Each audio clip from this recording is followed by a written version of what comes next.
Good evening. Good evening. Just trying to fix my camera. It's been a while since I've done a video, uh, especially a live video. And I was planning on. I know it's late. I took me a nap earlier. Went to the gym, took me a nap, and was just really had some things on my heart. And so, like I said, I know it's late, but I just wanted to share some things. And I think it's important when the Spirit of God really puts something on your heart to share, that you have to be obedient. And please forgive me. I'm trying out this new mic. I don't know how this is going to work, or first time using this mic. And but anyway, good evening, everyone. And again, this has been a while since I did a live video, and so but again, I thought it was very compelling for me to do this. And part of the reason that I'm doing this is because my heart has been grieved lately. And the reason it's been grieved is because, I love all people. I'm a pastor. I've had experiences and love for everyone. The biblical mandate is every tribe and every tongue, God loves everyone. The book of Acts tells us that from one blood, every nation came, from one blood. We all come from Adam. We are all related. Just because we have different levels of melanin in our body, we have different cultures and expressions and everything. And excuse me one second, let me grab this water because I'm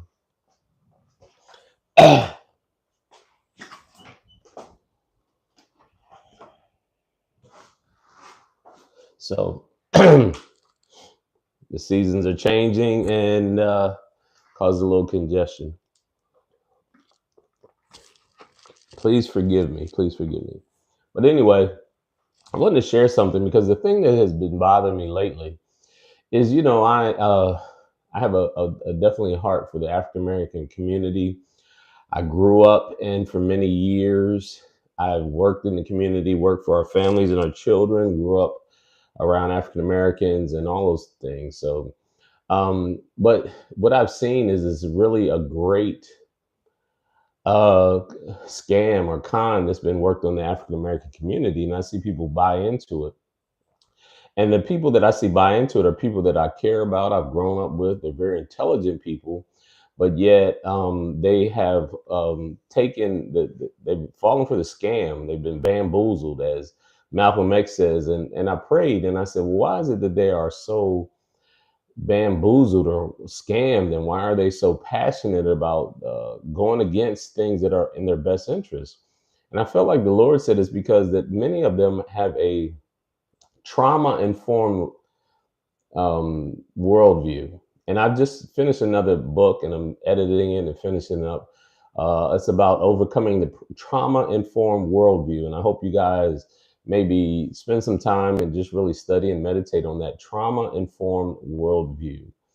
And that's important for you to understand because a lot of people are, sorry, John, about your sister. We'll be praying for you. Um, but when you allow trauma and pain and hurt to take root in your heart and you don't deal with it, eventually it begins to shape how you look at the world and your perspective. And so a lot of people are dealing with that. But I want to share a couple of things because as African Americans, I've been out here fighting for 20 plus years in the community as a pastor, a community leader, and everything, mentoring young people. And just really having a heart for the community. And I see how poorly we are represented, but not represented because of some outside forces, is because of the leaders, and it's because of those people who really um, are positioned as leaders that are leading us in the wrong direction. I would say without a shadow of a doubt, and I've said this over and over again. Hey, Tania, I'll say this over and over again that Black America is dealing with Stockholm syndrome to a large degree. I'm not saying everybody, but I'm saying a lot of them are dealing with Stockholm syndrome. And for those of you who are not familiar with that, you might want to look it up. Stockholm syndrome is something where when you are oppressed for a long period of time, eventually what you do is you begin to mm, Oh, I don't know where that came from, but whoa, some things fell off my shelf, so forgive me. But when you're dealing with that, when you're dealing with Stockholm syndrome, it really is. Let me take this off of here so it doesn't cause any more damage. Mm.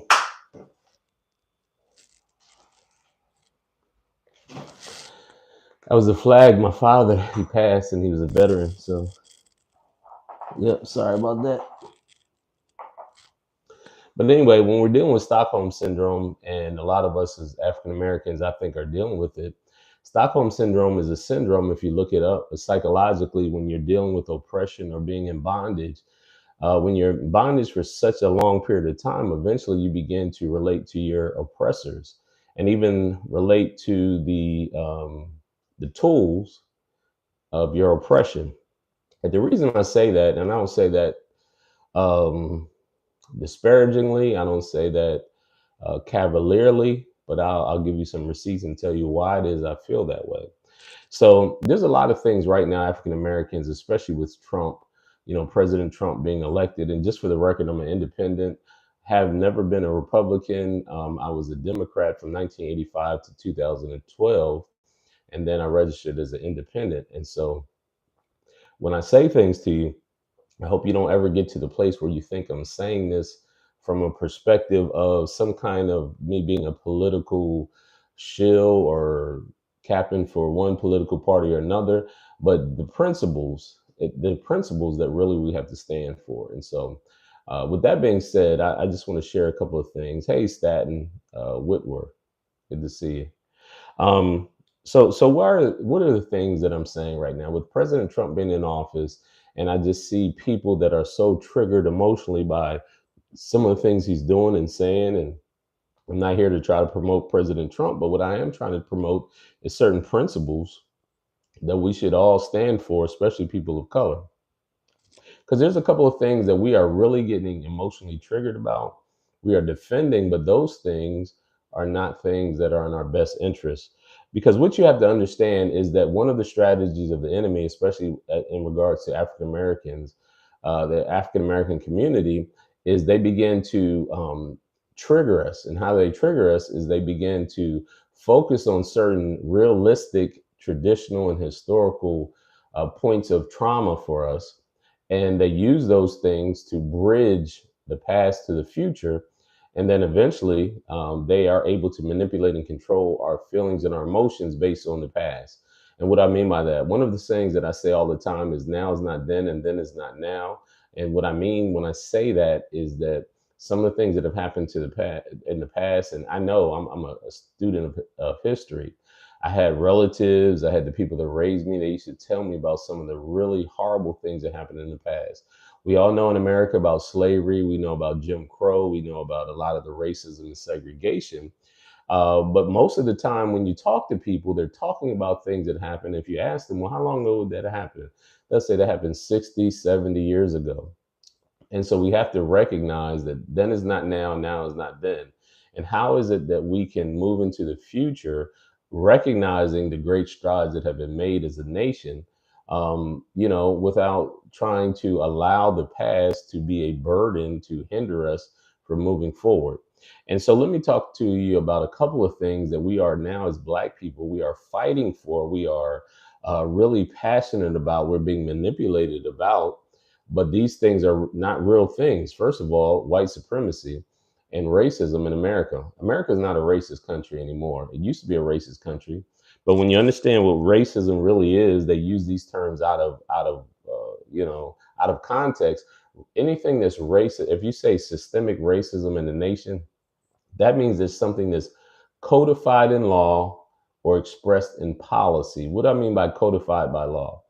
Codified by law means it's a law that is put in place to promote one race over another. So there was a time in America when you had chattel slavery, that there were laws that say that Black people, or people that were um, born to a slave, had they couldn't have certain rights, right? So that's codified in law.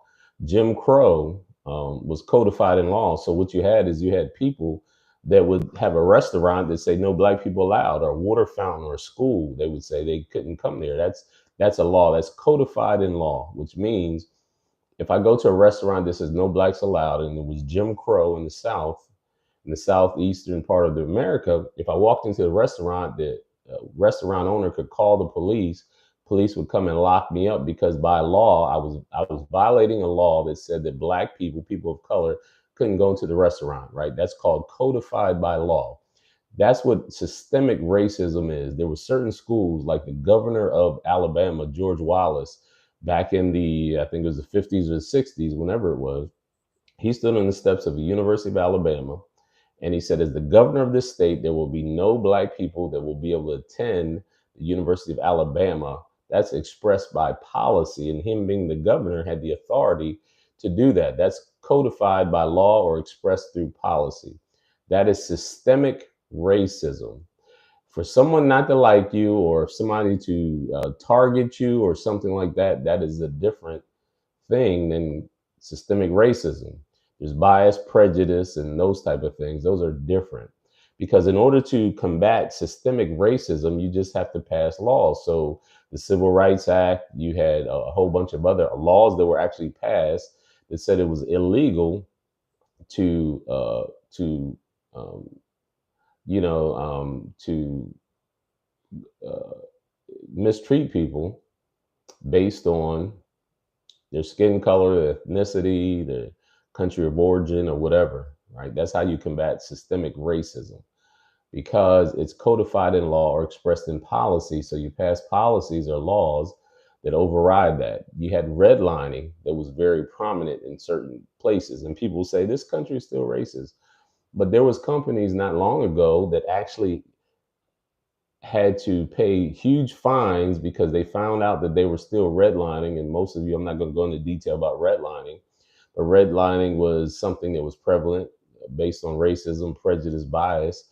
But these people had to pay fines because it's illegal um, to devalue certain properties because it's in a neighborhood that was primarily occupied by people of color, blacks or whoever.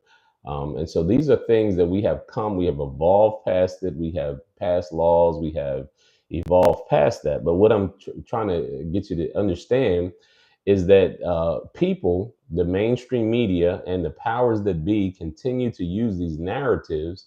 They use these narratives in order for you to, black people especially, to buy into the same premise that nothing has changed, that we're still under oppression and white supremacy is the rule of the day. And that's just not true. And let me give you a quick fact and then we'll go into the details. In America, when you talk about socioeconomics and education, the people groups that are knocking out the ballpark, that are the highest earning socioeconomically and performing the best educationally, are non-whites. You have West Africans, you have Asians. These two people groups are outperforming European white people. West Africans and Asians are outperforming European white people. So what does that mean? So when people give you the premise that white supremacy is the overwhelming theme and that this is a systemically racist country, those actual facts fly in the face of that. But the problem is, as I said, that many black people, because we are operating from an emotional standpoint and we are being triggered emotionally from past trauma, we are ignoring facts and we always go to the emotional narrative.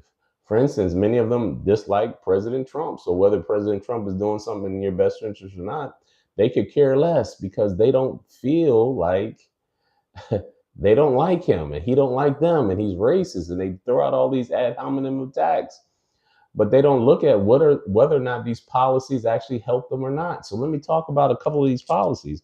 The first one that has been very prominent is DEI. So we have black people that's up in arms that they're doing away with DEI and they're saying this is racist and prejudice.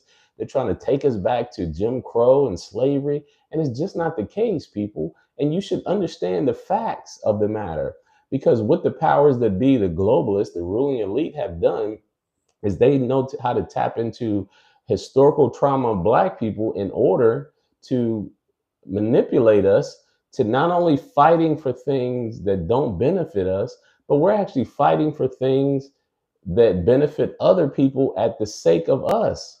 And let me tell you this stats, facts over feelings. Let's say facts over feelings, people. So this is an article from Black Enterprise, which is a traditionally African American publication, but this is blackenterprise.com. It's talking about DEI, right? Diversity, equity, and inclusion. And so they have black people up in arms. They're upset. They're mad, and they're saying this is racist. They're trying to do away with DEI. But what I'm here to tell you is DEI doesn't help black people. And I'm not going to go into the details, but they strategically did it to where they included other people groups other than African Americans.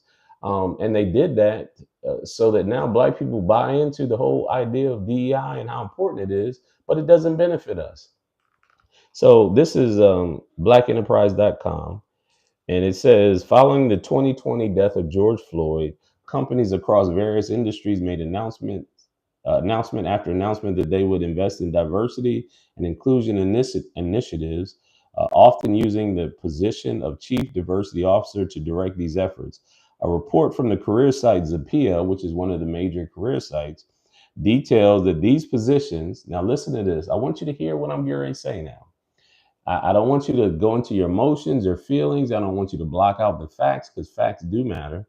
But this report, based in that was given in 2023, it says only 4% of the roles were occupied by black people. So we're fighting and we're all up in arms and we're offended because they're doing away with DEI. DEI doesn't even benefit black people. Only 4% of DEI roles are occupied by black people.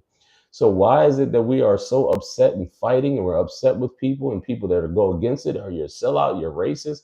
No, it's not for us. What they did was they included so many different people in the whole anti-discrimination laws. They included women. They included uh, other ethnicities. They included LGBTQ and now transgender. So if you are, in order to be fulfill the anti-discrimination laws, it has nothing to do with black people. It's a whole bunch of other groups that do that. And so I'm going to take it a step further. And again, we want to do facts over feelings. This is an article by CNN.com, because it's important. When you examine facts, you have to look at the sources. And the reason I use Black Enterprise, because Black Enterprise obviously is a publication that has serviced the black community. So if you get it from them, then you can't blame white supremacy for the information. CNN, which is a very liberal left Democrat publication, so you can't blame it on the Republicans or the right wing conservatives.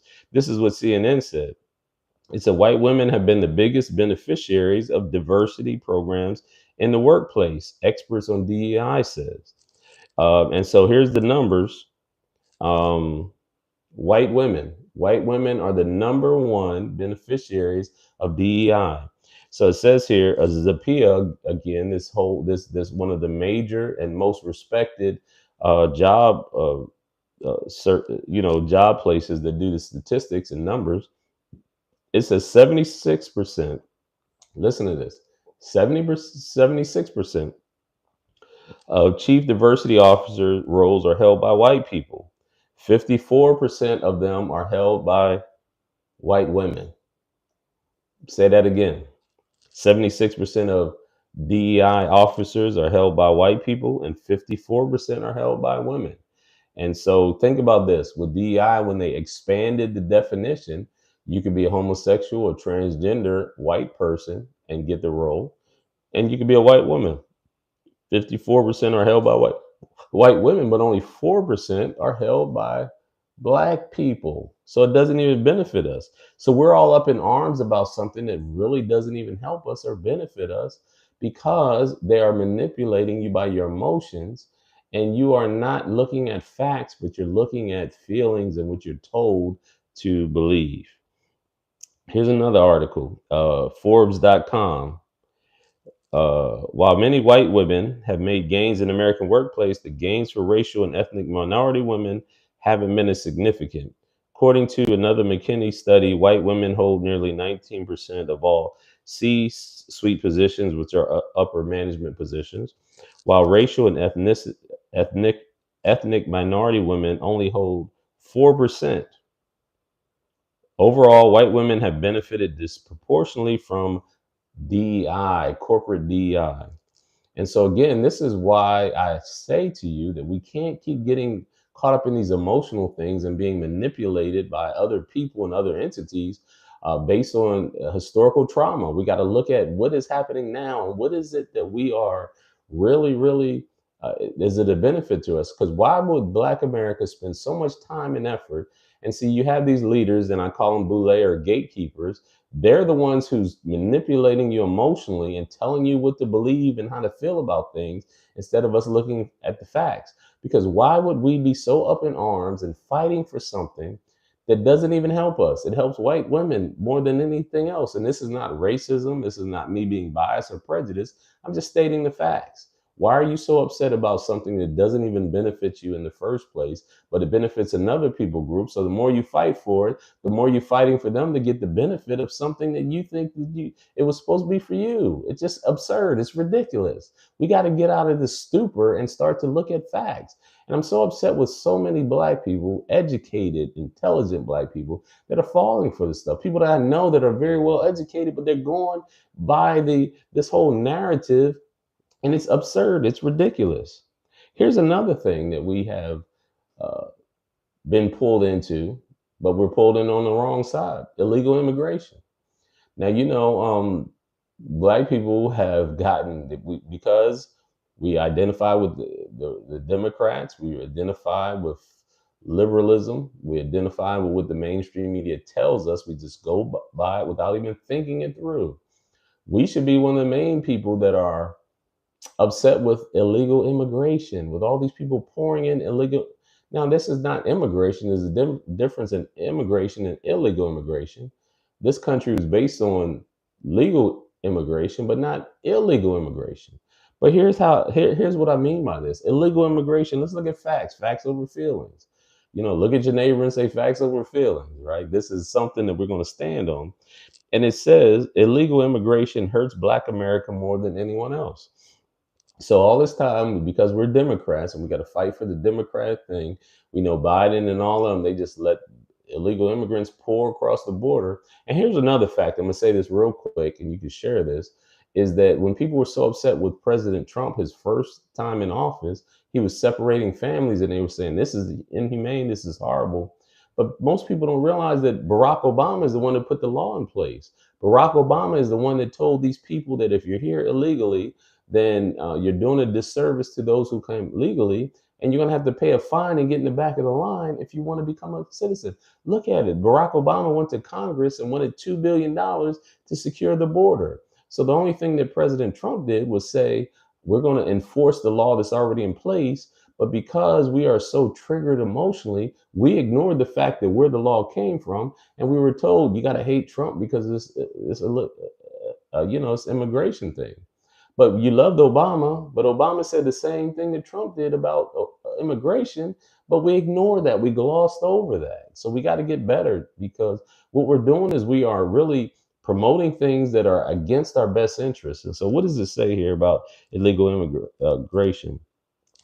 It says illegal immigration hurts Black America more than anyone else. Um, it says here, almost everybody knows that in the past 40 years, the real wages and job prospects for low skilled men, especially low skilled minority workers, have fallen. And there is evidence, although no consensus, that a rising tide of immigration is partly to blame. Now, the NBER, and the NBER stands for, what does the NBER stand for? Trying to find it in my notes. Okay, so the NBER is the National Bureau of Economic Research. Okay, so the National Bureau of of Economic Research, it tells us, it says policymakers and organizations should consider the broader implications of immigration on employment opportunities for low-skilled African American males. It says that there is evidence, although no consensus, that a rising tide of immigration is partly to blame. The NBER study suggests that immigration has more far reaching consequences than merely depressing wages and lowering employment. Skilled African American males, its effect also appear to push some would be workers into crime and later into prison. Remarkably, as we know, no study has examined if there is a link between the resurgence of large scale migration and the employment and incarceration trends in the Black population. So, what they're saying is illegal immigration takes jobs away from Black males, especially, and it causes other things in our community. So again, I just want to say this to you. I just want you to understand that we have to stop just buying what the mainstream media is giving us hook, line, and sinker. We have to start using our mind and our intellect and start looking at facts instead of just looking at what they're telling us. Because what they've done is they've manipulated our community by having leaders put in place that aren't real leaders. They're bought and paid for, and then they keep promoting this narrative to for us to promote and get emotionally. I mean, there's some people that are so upset. You had Jamal Bryant, you had all these fake preachers, these fake prophets. They got you so worked up because they're trying to do away with DEI and got us to want to, we wanted to boycott Target and all these other places, and we're doing all this other stuff because of DEI, and DEI is not for us. Why are we putting so much energy to fight against something that doesn't benefit us but benefits someone else? So what you're doing is when you fight against these type of things, what you're doing is you're helping other people. And again, this is not about racism or whatever, but if you're really trying to help Black people and you're fighting for DEI, you're not helping Black people. You're helping white women primarily and other groups.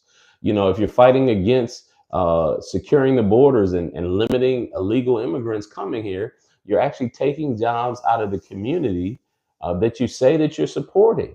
And so we have to do better. We have to listen to people. We have to focus on the principles that are in our best interest. And so, again, I've been fighting for us and trying to share. I've been writing books. I've been doing lectures. I do talks and I talk to people. But we have to do better, people. We have to get out of this mindset that we just take whatever people tell us and not focus on the facts of the matter and the real things that are here to help us.